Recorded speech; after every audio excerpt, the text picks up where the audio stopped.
பிரியாணிக்கான அரிசியை சாதத்தில் சேர்க்கலாமா என்று பலரும் என்னிடம் கேட்கிறார்கள்.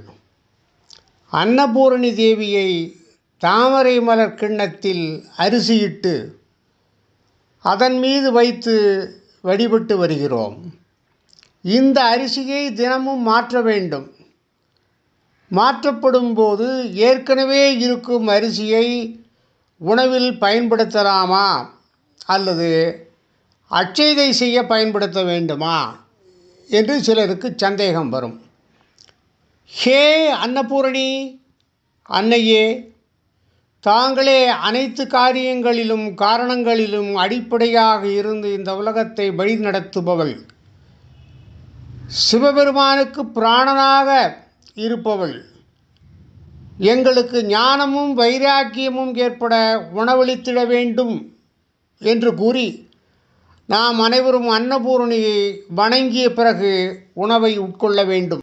உணவு என்பது நமது பசியை போக்கும் வஸ்து மட்டும் கிடையாது. அதுவே நமக்கு உணர்வையும் குணத்தையும் அளிக்கக்கூடியது. எனவே சகல ஜீவன்களும் ஒற்றுமையோடும் நலமோடு வாழ நல்லுணவை அளிக்குமாறு தேவியை வேண்டிக் கொள்ள வேண்டும். அன்னபூரணி தேவியை அரிசி மீது வைத்து வழிபட வேண்டும் என்று எந்த நியதியும் இல்லை. எனினும் பலரும் அப்படி வழிபட்டு வருகிறோம். மாற்றப்படும் அரிசியை தாராளமாக அன்னமாக பயன்படுத்தலாம். தினமும் மாற்ற வேண்டும் என்ற அவசியமும் இல்லை. அரிசி சுத்தமாக இருக்கும் வரை பயன்படுத்தலாம். அரிசியின் மீது அம்பிகை உருவமாக வைத்து வழிபட வேண்டும் என்ற கட்டாயமில்லை. கும்பம், கலசம் போன்ற உருவமற்ற தெய்வீக வடிவத்தில்